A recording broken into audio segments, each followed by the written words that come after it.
I was just 4 months away from marrying the love of my life, until a single text message from her friend unraveled the most painful truth I've ever faced. Posted by you/Contente. Let me start from the beginning here. Yesterday, I met my fiancée at our wedding venue for our 4-month out meeting to finalize details. We drove to the venue separately because she was leaving straight from work. Towards the end of the meeting, she let me know her friend was dropping off her rental car and needed a ride home, and asked if it would be okay. I said yes, thinking nothing of it, as it wasn't that far from our home and I know her friend well. I got home and tried to get in touch with her for the next 3 hours, no answer. At approximately the 1.5 hour mark, I texted her friend and asked if she had made it to her okay. I was very worried. My fiancée ended up coming home and said sorry, it took longer than expected, she hung out with her friend for a bit before leaving. Okay, no biggie, just let me know next time, please. Her friend got back to me a few minutes later and said, sorry, I couldn't make it to the venue, didn't see your fiancé tonight. I asked her why she would say this, and she said she didn't know, she can't control what her friend says, and walked outside. I was seriously sketched out at this point. I have never done this, but I looked at her phone records, yes, I did, and I don't regret it. I saw that when she went outside, she called her friend, the one who had texted me, right after she stepped outside. I also saw an hour-long call with a number I didn't recognize on the way to the venue. I asked her what rental place they went to and multiple other questions. She had quick answers, and they seemed legit. I thought maybe I'm crazy here, I need to chill and sleep on it. This morning, I asked her to please show me the text from her friend asking her to pick her up, and I would apologize for questioning her the previous night. She said no. I said that when I caught up to her yesterday on the way to the venue, I saw she was on the phone. Who was that? She said, oh, that's the friend I picked up later on. That's when I knew for a fact she was lying. I said I looked at her phone records and knew that wasn't true. She then changed her story to say, oh, I needed to meet up with a coworker to discuss a patient. Who is the coworker, and why couldn't you discuss that over the phone? I needed to show him the techniques in person, his name is Michael. Okay, I'm completely sketched out at this point, we never lie to each other. I asked to see the texts with Michael. She wouldn't let me see them. I asked, why not, if there's nothing to hide? Are you having an affair? Do you not want to be together anymore? She paused and proceeded to tell me all the things that are wrong with me. I work too much, don't spend enough time with her, and don't listen. I'm astonished at this point, all of this is news to me. I put 2 and 2 together, I know something sketchy is going on. I again asked to see the texts.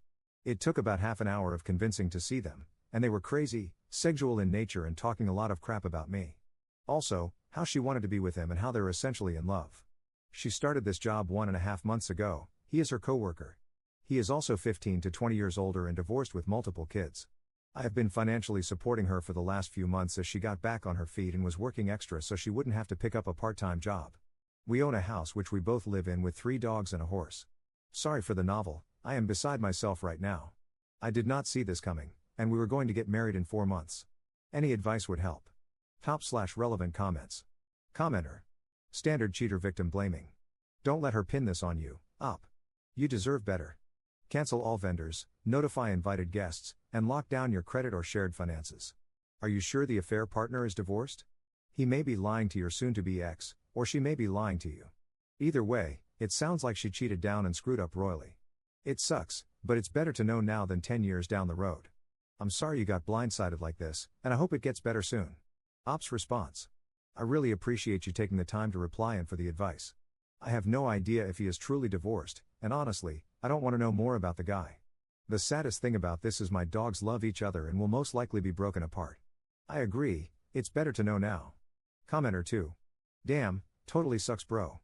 Condolences on the death of that relationship. But in hindsight, you finding out about this work office affair was a blessing, you dodged a bullet. Imagine if this had happened after the wedding.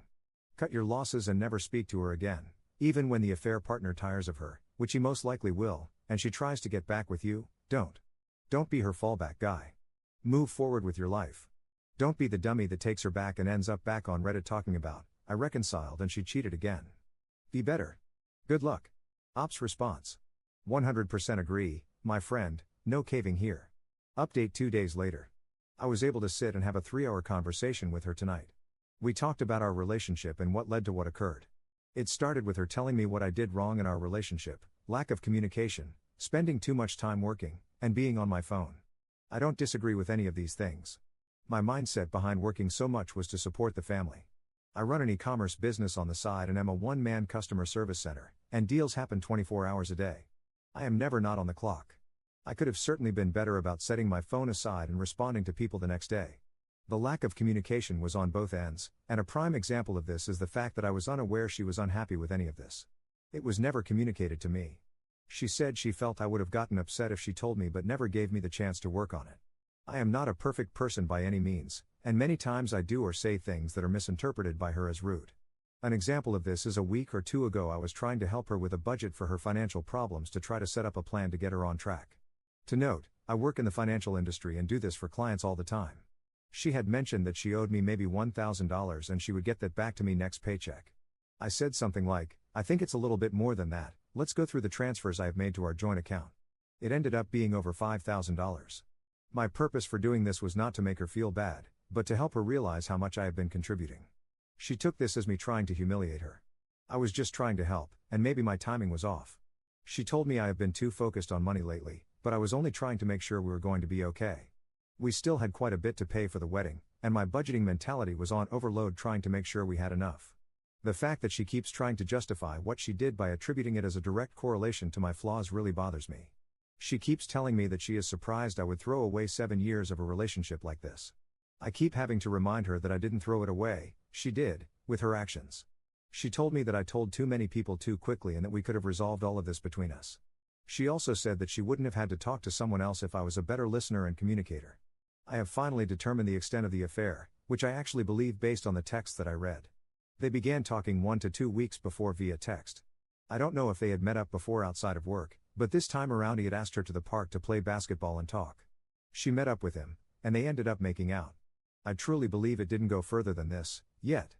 But, it would have in the near future, I am sure. She says he is not her boyfriend. She also took off tonight, and I have no idea where she is, assuming with him or a girlfriend. It is an awkward living situation, but I am hoping this resolves in the near term. I do think she wants me to get back with her and try to repair things. I think that the main issue was a lack of communication that manifested over a long time. We got into a routine, lived our boring, simple life, and meanwhile, this problem was never discussed and grew over time. She acted out instead of talking to me and also lied to my face / talked a lot of crap about me behind my back. She can be very sneaky, and I don't think I can fully trust her again. Obviously, getting back together would be the easiest thing to do, but I don't think I would ever be truly happy. Understanding the root cause has helped me feel better. If nothing else, it will allow me to address my personality flaws / communication issues and see things from another perspective. I started hitting the gym today and will keep a routine going. I also plan on picking back up on studying for my CFP designation. I took the week off of work to focus on my mental health. Today I called the wedding venue and officially canceled the date. We were able to get some money back, but lost a bit unless the date can be resold to another couple, unlikely. I also spoke with her parents again to keep them apprised. They live far away and I am sure are worried sick. I continue to let them know everything is fine and calm, and they don't need to worry about their daughter. I did some research, and with interest rates where they are today, I will not be able to find a comparable house for the mortgage I pay for this, can barely find an apartment for less nowadays. I think my best option is to try and buy out her share and have her find an apartment. She seems agreeable at this time. We will have an appraiser out to assess value and see what half of the equity would be and if that is doable for me. My questions to you all are, does this change your mind at all about the situation? Am I handling this properly? If not, what should I be doing differently? Top/relevant comments. Commenter. At this point, I would stop giving her the platform to tell you that her cheating is because of you. It's not. She chose to cheat. Instead of being an adult and having adult conversations in an adult relationship, she chose to cheat. The moment any of that comes out of her mouth, shut it down. She doesn't deserve to have your ear. She's hoping that if she says it enough, you'll start to believe it. Shut it down. Conversations are hallmarks of a relationship. You chose to cheat. It's over. Rinse. Recycle. Repeat as necessary. Personally, I'd be done with any conversing. I hope the house thing works out. Ops response. You're right. Trying to keep it somewhat civil, but I'm sure that's her plan. Second update 3 weeks later. It's been nearly a month since this whole situation went down, and I owe you all an update. It has been a very busy, emotional, and eventful month. I'm not going to lie, the few days after this happened, I was a pathetic mess, groveling to get back with this cheating piece of crap. It's embarrassing to admit, but it happened, and it was all part of the process of moving on. While in this vulnerable state, I tried everything I could to do things right, to make things better, but nothing worked.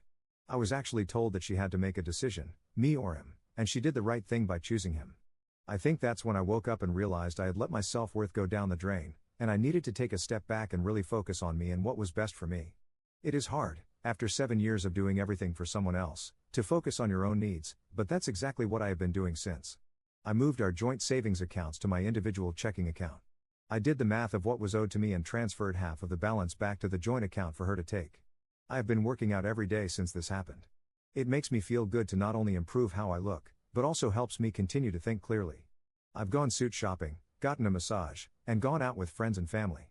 Not only was this relationship isolating me from my friends and family, which should have been a huge red flag, but I never did anything for myself. Buying clothes is just not something I would do. I was always worried about providing for my significant other and animals.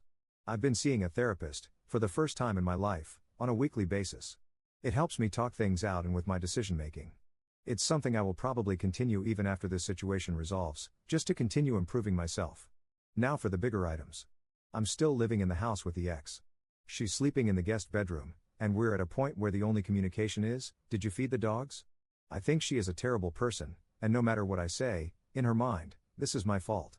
To accuse someone of being a bad communicator and then use that as an excuse to not communicate her feelings to me and cheat is her being a hypocrite and taking an easy out in her delusional mind.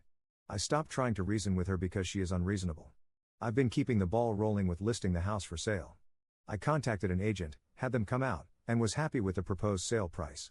She then requested that I contact 2 other agents and get their opinions, one of whom was recommended by her friend. Yes, I made all the calls, set up all the appointments, and met with these people. This is how the relationship always was, and even though it's not fair, I've been willing to do it all to get the hell out of here. After meeting with all 3, we ended up going with the first agent. Pictures were taken on Sunday, and the house was listed for sale Sunday night. Open house is next Saturday. Already getting a lot of attention on the real estate sites. She'll be taking the horse to a barn somewhere TBD.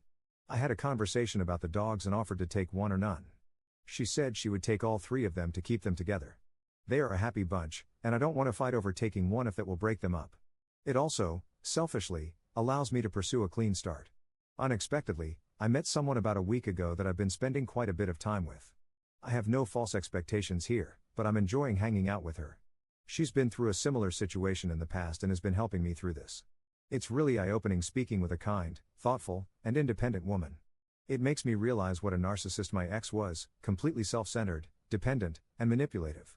I should have listened to the warnings from family and friends long ago. I definitely fell into the trap of being in a simple routine. I wasn't enjoying life, it was just an easy situation to be in. Nice house, lots of land, great animals, I didn't want to rock the boat. So I just continued on. You don't really realize this until you take a step back and truly reflect. Some might say it was wasted time, but I'm really using this as a learning experience. I will not ignore red flags in the future. I will not fall into the simplicity trap. I will continue to maintain relationships with friends and family. I just want to end this with a huge shout out to everyone on here who commented on my original post. I posted on Reddit because I had no idea what to do. Those of you who took the time to try and help a complete stranger on Reddit are amazing. I read every single comment, and they all helped me get to where I am now. I am looking forward to the next chapter in my life, wherever it takes me. Thank you all, truly. Third update 4 months later. Hello all, it's been quite some time since I've posted an update on this situation. It's wild to think that all of this happened more than 4 months ago now. With time, this has gotten so much better, and hopefully, if someone stumbles upon this while going through the same situation, it will help them realize that time heals everything. I shared the house with my ex until mid-May. It was painful being there with her and the dogs, knowing that my life as I knew it had ended. We were roommates who didn't like each other. I tried to avoid her as much as I could, but it was impossible. We stayed in different bedrooms, but the dogs were allowed to roam to and from at night, doors open. After the first few weeks, she stopped sleeping out, and it didn't happen almost at all for the remainder of the time at the old house. The constant texting and phone calls, however, did not. I think they decided not to pursue a relationship but remained friends. I don't know for sure and didn't care enough to ask. She moved out in mid-May along with 2 of the 3 dogs. Saying goodbye to them was awful. The loss I felt could be compared to a loved one dying. During my last month there, I met up with the ex and 2 dogs at a dog park a couple of times. While they recognized me and were happy to see me, I could tell that they were doing just fine without me, which made me feel better. There was little conversation with the ex other than about how the dogs were adjusting. She moved to a rundown house in a rundown area, to put it nicely. There was a yard for the dogs, but it was not fenced in. The last I heard, she was working on finishing the fence. During this time period, I hit the gym every single day. I also grinded hard at my side hustle. I knew life was going to get expensive and wanted to prepare myself. In the time period from March to June 15th, when I moved out, I had done 6 figures in sales at this side hustle. I also made 0 big purchases. This allowed me to save a significant sum in addition to the proceeds from the sale of my old property. Due to this, I was able to comfortably afford a nice house in a nice area with a decent-sized yard for the dog that stayed with me. Selling the old house was easy, buying the new house was absolutely brutal. Thankfully, the buyers of my old house allowed me to rent it back from them for a month until June 15th. I made offers on a total of 5 houses and finally got the last offer accepted towards the end of May. It is really nice being out of the old place. The memories associated with that house haunted me every day. Especially after my ex left with the other 2 dogs, it was just very empty. Moving was a pain, but friends and family came in clutch to help with it all. I have now been here a little over a month, and it is feeling more like home daily. I am still seeing the same woman, who is now my official girlfriend. I live a bit closer to her now, which is nice. She treats me really well, and I am very lucky to have her in my life. She helped me get through this situation and has been very cognizant and accommodating relating to my need for space and my emotional ups and downs. I've never been with someone who communicates so well, and it is making me a better communicator myself. My emotional intelligence has also grown significantly. Overall, life is good. While this was one of the hardest things I've had to go through, I feel blessed that it happened. I was going to marry a completely self-centered, ungrateful piece of crap. I was so comfortable with my daily routine and didn't want to disrupt my animals' lives or lose my house, so I was willing to put up with being miserable.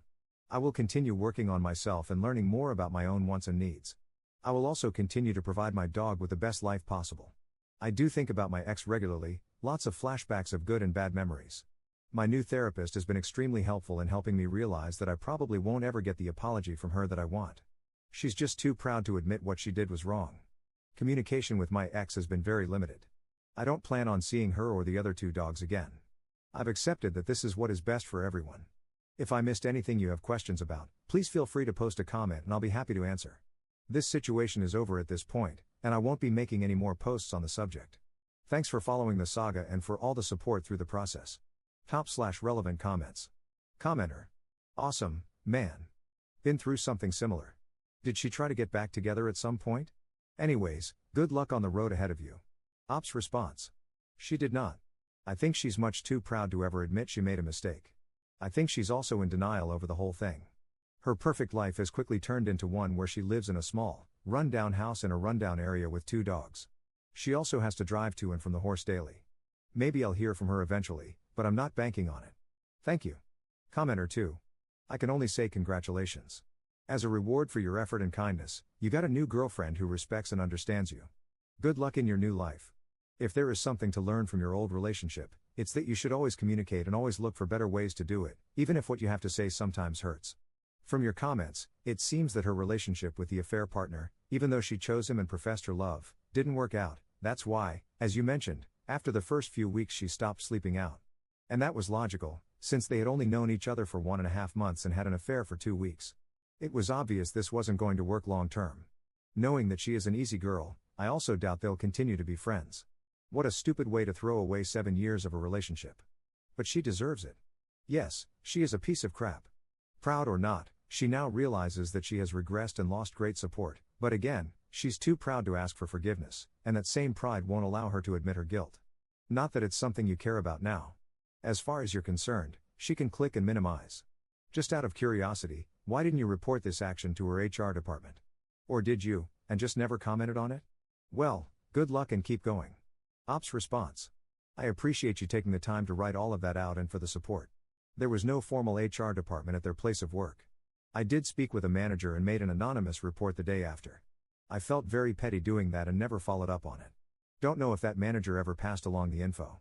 Enjoying my new life, no longer feel like I'm walking on eggshells.